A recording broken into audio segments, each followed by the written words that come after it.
एक तरफ मैं कहता हूँ कि अपने लाइफ में सोशलाइज हो, अकेले मत रहो, दोस्त बनाओ, कनेक्शंस बनाओ। बट आज मैं उसके बिल्कुल अपोजिट कहूँगा कि मैंने कुछ ऐसे लोगों को देखा है जो सोशलाइज होने के चक्कर में, अलोन ना रहने के चक्कर में कुछ ऐसे लोगों के साथ अपनी कंपनी को शेयर करते हैं जो चीप पीपल होते हैं। If you are one of them then you should hold on, क्योंकि अपनी एनर्जी को उन लोगों पे वेस्ट करने से अच्छा है कि तुम खुद पे इन्वेस्ट करो। क्योंकि आई नो कि अलोन रहना कोई बुरी बात नहीं है।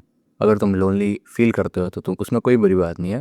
बट मैं हमेशा कहता हूँ कि दोस्त बनाओ, कनेक्शन बनाओ, तो इससे तुम्हारा ही फ़ायदा होगा, क्योंकि तुम्हारी कम्युनिकेशन स्किल्स अच्छी होंगी, तुम्हारे ऐसे कनेक्शंस बनेंगे जो तुम्हारी लाइफ में बहुत काम आएंगे। बट अगर तुम उन लोगों के साथ कनेक्शन बना रहे हो जिनको अपनी लाइफ से कोई फ़र्क ही नहीं पड़ता, चीप पीपल लोगों के साथ, तो कनेक्शन बनाने का कोई फ़ायदा नहीं। इससे अच्छा कि तुम अकेले ही रहो। And it's a underrated thing, the art of being alone. क्योंकि जब तुम अलोन रहते हो तो तुम खुद पे चीज़ें बहुत कुछ इन्वेस्ट कर सकते हो, तो तुम अपने आप पे काम कर सकते हो, तुम अकेले ही बहुत कुछ कर सकते हो।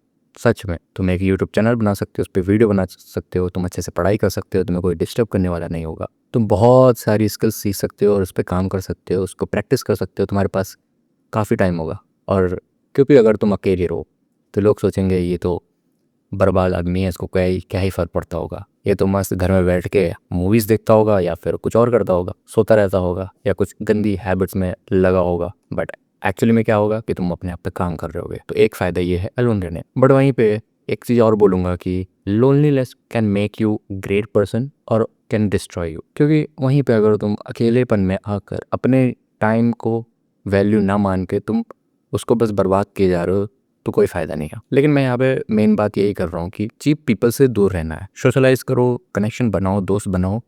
बट अगर तुम्हें ज़रा सा भी फील होता है कि यार ये लड़का या ये लड़की मेरी दोस्ती के काबिल नहीं है, ये डिज़र्व नहीं करता, या ये मेरी एनर्जी को वेस्ट कर रहा है, तो तुम्हें दूर हो जाना चाहिए। इट्स बेटर कि तुम ऐसे लोगों के साथ दोस्ती ना रखो जिनकी लाइफ में कोई एम नहीं है, जो सिर्फ मौज मस्ती करने के लिए बने हैं। फिर आगे चल के वो रिग्रेट करेंगे एंड फिर तुम्हें भी रिग्रेट होगा कि काश मैंने इससे दोस्ती ना की होती या इसके साथ मेरा कभी मुलाकात ना हुई होती। वहीं पे उससे अच्छा है कि तुम अलोन हो तो अपने आप पे काम करो। तुम्हारे दोस्त, तुमने बहुत ट्राई कर लिया अच्छे दोस्त बनाने के, नहीं बने, कुछ बन गए तो बहुत अच्छी बात है। बी हैप्पी, बी लकी, क्योंकि तुम्हारे कुछ ऐसे दोस्त बन जाएंगे जो सच में तुम्हारी लाइफ बदल दें। बट अगर नहीं बने तो उसमें कोई दिक्कत वाली बात नहीं है। ट्राई करते रहना, बट कभी भी बैड पीपल्स की कंपनी को एंजॉय मत करना, क्योंकि फिर तुम एडिक्ट हो जाओगे और उनकी तरह ही बन जाओगे। वो कहते हैं ना कि अगर एक कमरे में 3-4 लोग स्मोक एडिक्ट हैं, अल्कोहल एडिक्ट हैं, और वहीं पे पाँचों बंदे तुम हो, तो यस तुम भी स्मोकर और अल्कोहल एडिक्ट कहलाओगे। तो इस बात पे हमेशा ध्यान रखना कि दोस्त तो बनाने हैं, कनेक्शंस तो बनाने हैं, रिलेशनशिप और बेटर करने हैं, कम्युनिकेशन भी अच्छी करनी है। बट इसका ये मतलब नहीं कि तुम बैड लोगों के साथ, बुरे लोगों के साथ ही घुल मिल जाओ। उससे सिर्फ तुम अपना ही लाइफ डिस्ट्रॉय करोगे। आई होप तुम्हें समझ में आया होगा। And I will see you in the next video.